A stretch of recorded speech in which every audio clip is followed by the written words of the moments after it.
Como eu devo orar? Será que existe uma oração certa, uma oração errada? Como que eu faço para ter uma oração atendida por Deus? Ou por que eu oro, oro, oro, mas as minhas orações nunca são atendidas? Parece que Deus não está me ouvindo. Será que Deus está me ouvindo?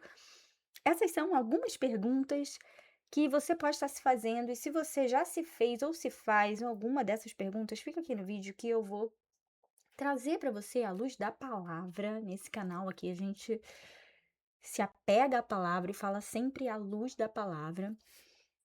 Eu vou trazer para você alguns esclarecimentos que podem te ajudar a ter uma vida de oração, e eu oro para que você tenha uma vida de oração, porque a vida do crente precisa ser uma vida de oração. Eu já vou começar falando para você o significado de intercessão. Intercessão é como encontrar para conversar. Esse é o significado da palavra intercessão. Lá em Gênesis, quando Deus criou o jardim, ele criou o homem para se relacionar com ele. E todos os dias ele ia ao jardim para se relacionar com o homem. Tudo aconteceu, a queda e toda a história vocês já conhecem, até que Jesus veio, pagou o preço do pecado e nos uniu novamente a Deus, ao Pai. Jesus veio, pagou o preço do nosso pecado e nos tornou aptos a nos apresentarmos na presença do Deus Todo-Poderoso. Ele restituiu o nosso relacionamento com o Pai. Jesus Cristo veio e rasgou o véu para que eu e você tenhamos acesso ao Pai. Olha só que maravilhoso. Jesus conquistou para nós o direito de nos relacionarmos diretamente com o Deus, nosso Pai. E como nós fazemos isso? Como nós encontramos o nosso Pai para conversar? Através da oração. Então aqui a gente já tem uma resposta. Será que tem um jeito certo de orar?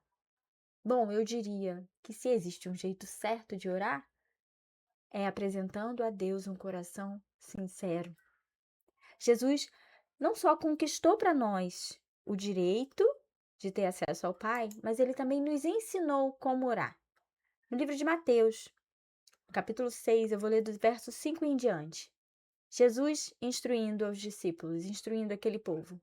Quando vocês orarem, não sejam como os hipócritas.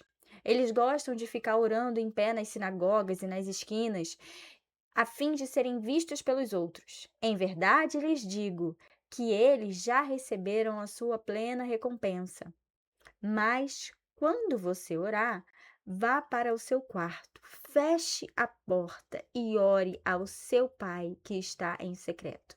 Então, o seu pai, que vê em secreto, o recompensará.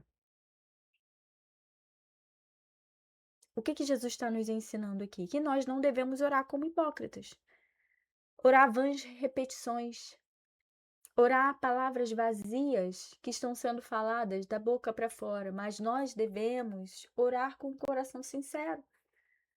Imagina você entrar na casa do seu pai, da sua mãe e poder falar para ele, para ela, tudo que você está pedindo, tudo que você está precisando, tudo que você está pensando, tudo que está te afligindo, tudo que está te incomodando. Geralmente, a casa do pai e da mãe é o lugar onde a gente mais se sente confortável. Orar é assim. Orar é como se você estivesse chegando na casa do seu pai para conversar com ele, contar para ele como que foi o seu dia, contar para ele quais são os desejos que vão no seu coração e principalmente perguntar para ele: Pai, quais são os seus planos para minha vida? Esse aí é um segundo ponto. A oração é uma conversa, é um diálogo. Então, uma oração, ela pressupõe também que, além de falar, eu vou ter um espaço para ouvir a Deus. O silêncio é uma oração. Quando, depois de falar para o meu pai tudo que me aflige, tudo que eu preciso, tudo que está me causando dor, tudo que está trazendo peso, depois de colocar sobre ele todas as minhas preocupações, não faz sentido eu me levantar e ir embora. eu devo permanecer ali no silêncio. Ele vai falar ao meu coração. Talvez você não perceba isso nos primeiros dias, mas quanto mais você tiver a prática da oração, mais sensível você vai estar à voz do seu Pai. Quanto mais momentos de relacionamento, de intimidade você tiver com Ele, mais você vai ser capaz de reconhecer a voz dele falando com você. Aqui Jesus disse: vai para o seu quarto, feche a sua porta. Poxa, então eu só posso orar quando eu tiver um tempo livre para ir para o meu quarto e fechar a minha porta? Não estamos falando fisicamente de ir para o quarto e fechar a porta. É óbvio que se você tiver essa possibilidade, é maravilhoso. Mas ir para o seu quarto e fechar a porta é se retirar das distrações, se recolher. Jesus fazia isso, irmãos. Jesus, que era o próprio Deus encarnado, ele tirava tempo para orar. Jesus tirava tempo para falar com Deus Pai. Se Jesus, que era Deus, orava, imagina eu e você. Se nós podemos imaginar, viver uma vida nessa terra sem orar. É impossível, é inimaginável, é inconcebível.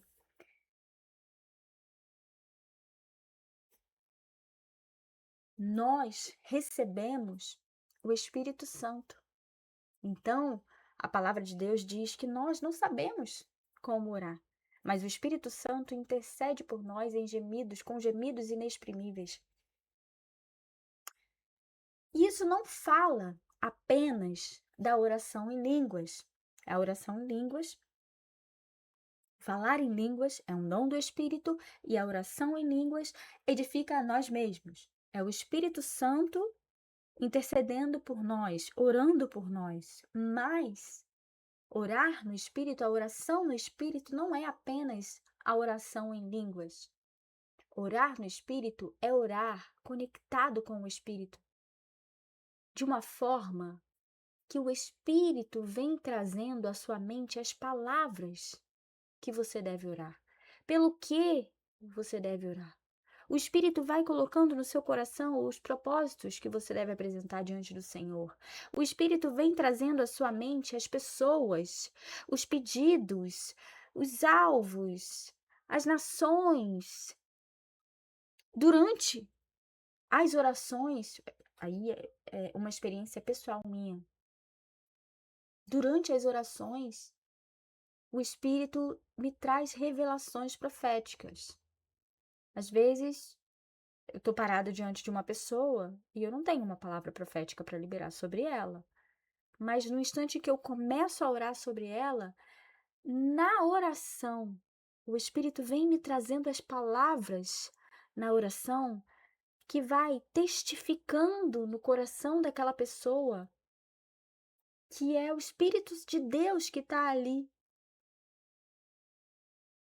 Porque eu não sei o que aquela pessoa precisa, mas o Espírito Santo sabe, e no momento que nós começamos a orar por ela, o Espírito Santo vem trazendo as questões pelas quais nós devemos orar, e às vezes de uma forma muito específica, com revelações, com palavra de conhecimento, mas tudo começou na oração. É uma oração no Espírito. Ah, Ju, como eu faço uma oração no Espírito? Uma vez eu vi um vídeo da pastora Valnice Milhones, que é uma grande mulher de Deus, intercessora, e ela falou: se você tiver 1 hora para orar, fique 50 minutos em adoração. Porque a adoração vai gerar a atmosfera do céu e vai fazer com que você tenha acesso aos pensamentos de Deus. E quando você abrir a boca para orar, você vai orar os pensamentos de Deus e aquela oração vai ser uma oração poderosa. E esse é o próximo ponto. Nós precisamos sempre orar de acordo com a palavra de Deus. Uma oração poderosa é uma oração alinhada com a palavra de Deus, porque a própria palavra são os pensamentos de Deus e a própria palavra nos garante que nenhuma palavra de Deus voltaria vazia. Então, quando nós oramos alinhados com a palavra de Deus, essa é uma oração poderosa. Por isso também é tão importante nós, como cristãos, conhecermos a palavra de Deus profundamente. Para, se você for orar por cura, você sabe o que a palavra de Deus diz sobre cura e você vai vai orar alinhado com a palavra. Se você for orar por um relacionamento, por um casamento, você sabe o que a palavra de Deus diz sobre relacionamentos e você vai orar alinhado com a palavra. Se você for orar sobre a vida profissional, sobre a vida financeira, você sabe o que a palavra de Deus diz sobre a vida profissional, sobre a vida financeira e você vai orar alinhado com a palavra. E essa é uma oração poderosa. Mas o que eu mais quero deixar para você aqui nesse vídeo, se você tiver que guardar só uma coisa desse vídeo, eu quero te dizer que você pode orar aí agora, que você não precisa de intermediários, que você não precisa de palavras rebuscadas ou de frases de efeito, que é só você dizer: "Oi, Pai". E ele está aí com você nesse momento para te ouvir. E quando você ora, você entra no descanso de Deus, porque orar faz você lançar sobre ele toda a ansiedade e tomar dele o jugo que é leve, o fardo que é suave. Orar é como transferir para ele tudo que está te sobrecarregando. Orar é o seu escape. Se você estiver aflito agora, ore. Deus te abençoe.